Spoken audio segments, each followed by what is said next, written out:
지금 시각은 7시 25분 됐습니다. 최근 여야 대선 주자들의 강원도 방문이 이어지고 있습니다. 강원도 관련 공약을 내세우면서 도민들에게 지지를 호소하고 있는데요. 오늘 정가직설에서 대선 후보들의 강원도 공약을 자세히 살펴보도록 하겠습니다.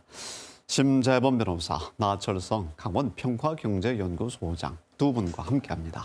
안녕하십니까? 반갑습니다. 반갑습니다.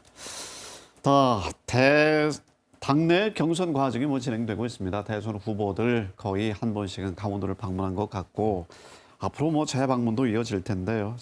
지금까지 나와 있는 대선 주자들의 강원도 공약에 대해서 두 분께서는 지금 어떻게 평가하고 계십니까? 말씀하셨던 것처럼 특히 여당 같은 경우에 현재 경선 진행 중이다 보니까 모든 후보가 강원도로 왔다 갔다라고 보면 될 것 같고요. 야당 같은 경우도 윤석열 후보가 얼마 전에 춘천을 오가면서 강원도 공약을 내세웠는데요. 결과적으로 보자고 한다면 이대로 간다고 한다면 강원도는 여든 야든 누가 되든지 간에 달라질 게 거의 없을 거다라고 하는 생각이 좀 드는데요. 왜 그러냐고 한다면은 여당 후보들, 주요 후보들은 이재명 후보, 이낙연 후보, 추미애 후보 공이 강원도로 왔다 갔는데요. 공약이 거의 차별화가 없습니다. 제1공약이라고 하는 것이 강원 평화특별자치도에 대한 부분들을 실현하겠다라고 하는 공약들이고 세부 내용도 세 분들이 다 유사합니다. 춘천 같은 경우에는 이 데이터 클러스터를 중심으로 하고 원주 같은 경우에는 의료기기를 중심으로 하고 이 동해안 같은 경우에는 수소벨트를 중심으로 한다라고 하는 그런 공약인데요. 이거는 강원도 최문순 도정 4년 동안의 시책 사업하고 동일한 것들이고 아무런 차이가 없는 거거든요. 이대로 간다고 한다면은 향후 4년 동안 강원도가 어떠한 변화가 있을까라고 하는 매우 우려가 들기 때문에 아마 다음번에 좀 강원도로 내려오실 때는 주머니를 좀 두둑하게 해서 우리 도민들에게 선보일 수 있는 그런 공약들을 좀 준비했으면 좋지 않을까라고 하는 좀 첨언과 제언을 좀 드리고 싶습니다. 차이가 없고 차별화가 덜 돼 있고 다음을 기약해야 하는 그런 상황 이런 말씀해 주셨고요. 심 변호사님 어떻게 평가하십니까? 홍준표 후보나 이재명 후보 같은 경우에는 지난 대선에서 이미 본선이라든가 경선 경험이 있기 때문에 다른 후보들하고는 좀 다르게 구체적으로 강원도를 위한 6대 공약, 4대 공약 이런 식으로 구색은 좀 갖춰놨습니다. 지금 말씀하신 대로 근데 이제 여당 후보든 야당 후보든 좀 대동소이한 부분들이 있고요. 말입니다. 따라서 신선함이라든가 구체성은 좀 떨어지는 부분들이 있습니다. 근데 다만 이제 이재명 후보가 발표문 형태로 해서 이제 공약을 발표를 했는데 그것이 좀 의미 있게 보이는 부분은 이제 다른 공약들을 제껴두고라도 강원도가 그동안에 대한민국의 어떤 국가 공동체 이익을 위해서 자연 환경 보존을 이유로 상당히 희생을 했다라는 부분, 그리고 그 부분에 대한 특별한 희생에 대한 보상이 있어야 된다는 부분을 명기했다는 부분입니다. 그리고 홍준표 후보 같은 경우에도 기존에 이제 강원도 공약하면 주로 영서 지역이라든가 접경 지역 중심의 어떤 공약이었는데 이번에는 영동, 동해안을 기점으로 한 크루즈 관광이라든가 LNG 건설이라든가 사업 건설이라든가 이런 식의 어떤 공약을 제시했다는 부분이 좀 의미 있어 보입니다. 안보와 또 식수 또 보호 차원에서도 이 공동체를 위한 희생도 있었는데 이런 것도 좀 반영이 됐으면 좋겠다는 생각이 들고요.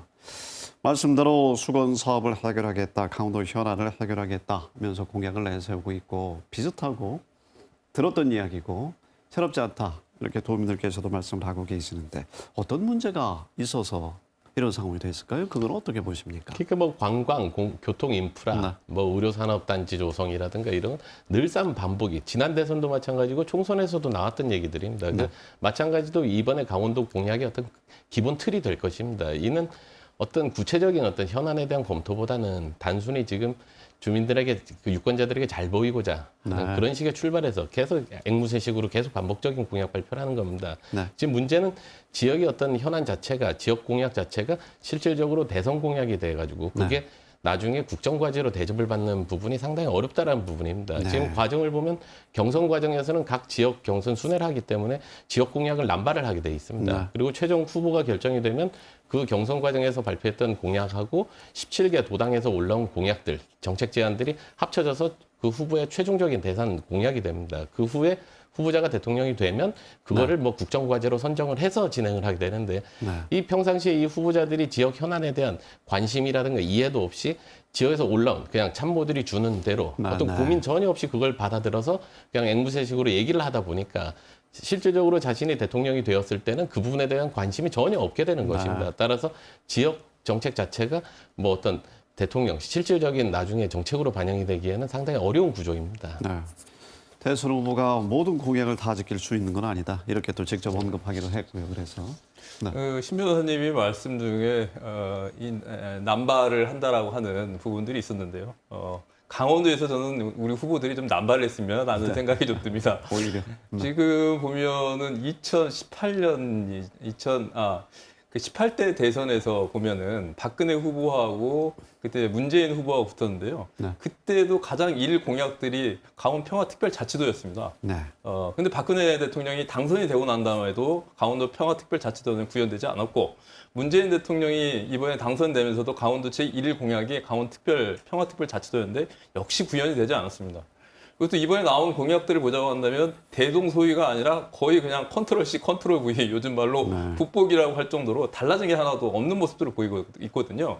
그 이면의 가장 핵심은 뭐냐고 한다면 기간 공약들에 대한 평가가 제대로 되지 않기 때문에, 평가가 제대로 된다고 한다면 이 사업이 제대로 실현되지 않았다고 한다면 왜 안 됐는지, 이걸 실현하기 위해서 그렇다고 한다면 차기 공약으로서는 어떠한 부분들을 제시할 것들인지, 실현이 됐다고 한다면 어떻게 확장시킬 것인가 라고 하는 부분들이 초등학교 반장 선거에서도 이런 것들이 구현이 됐는데, 강원도 같은 경우에는 이게 10여 년이 넘도록 똑같이 진행된다라고 하는 부분들은 정말로 좀 우리가 반성해야 될 부분들이 있는 것 같고, 특히 지역 정치권, 이 캠프의 가장 말단이 지역 그 국회의원들과 이 지방의원이 포진되어 있는데요. 정말로 지역 현안에 대한 깊은 고심과 이해를 바탕으로 해가지고 좀 전격적인 제기들이 좀 필요한 부분들이 아닌가라고 하는 부분들은 좀 강조하고 싶습니다. 네. 강원도 공약은 좀 남발이라도 됐으면 좋겠다. 반어적으로 강조를 해주셨는데, 경제 문제, 이 장기화된 코로나19 사태 때문에 지역 경제, 서민 경제 피해가 지금 누적되고 있고요. 소상공인들의 직접적인 지금 목소리와 요구가 지금 나오고 있는 상황 아니겠습니까? 우리 강원 지역은 또 접경 지역, 폐광 지역은 더욱더 그 어려움이 큽니다. 이에 대한 어떤 대안 또 공약은 좀 특별히 있어야 하는 것 아닐까요? 어떻게 보십니까, 이 부분은?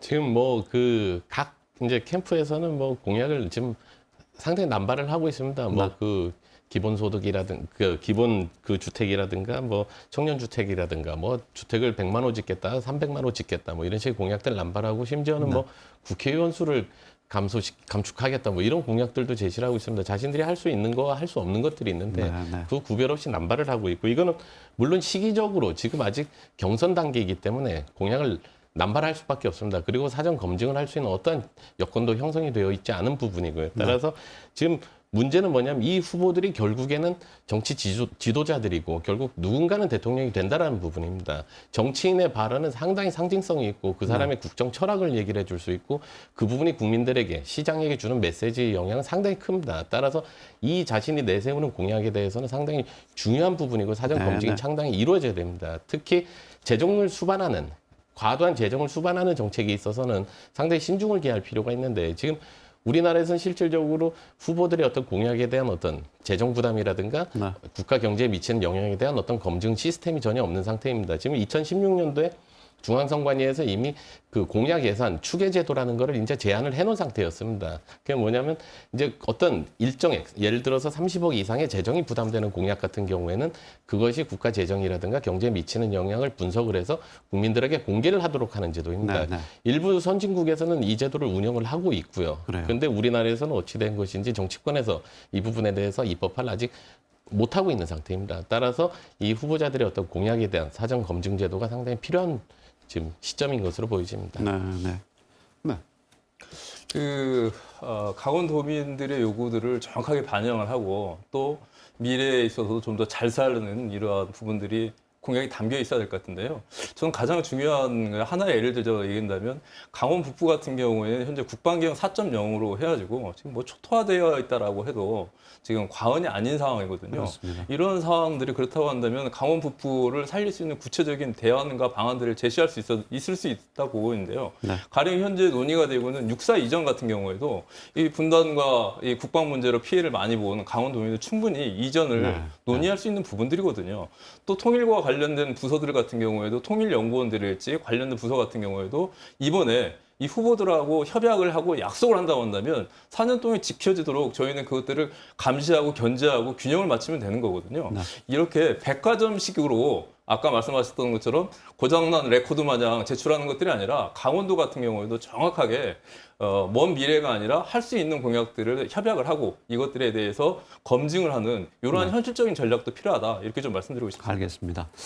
자, 반년 남지 않은 이 대선, 지역의 요구를 대선 공약에 반영해 나가는 것이 중요할 텐데 정치권, 지역의 도당도 중요하겠고 시민단체에서도 좀 적극적으로 나서줬으면 좋겠다 하는 그런 생각도 갖게 되는데 자, 어디에서 어떤 전략으로 어떻게 노력을 해야 할지 이거는 30초씩만 좀 정리 말씀해 주시면 우선 지자체가 노력을 해야 됩니다. 지역 현안을 정리를 해서 각 당의 후보자 누구든 상관없이 찾아가서 설명을 하고 계속 네. 어필을 해야 됩니다. 그리고 정치권도, 도내 정치권도 그냥 호위무사식으로 따라다닐 것이 아니라 네. 내가 당신을 도와주니까 이 부분에 대해서는 반드시 관철해달라 이런 식으로 확답을 받아야 됩니다. 네.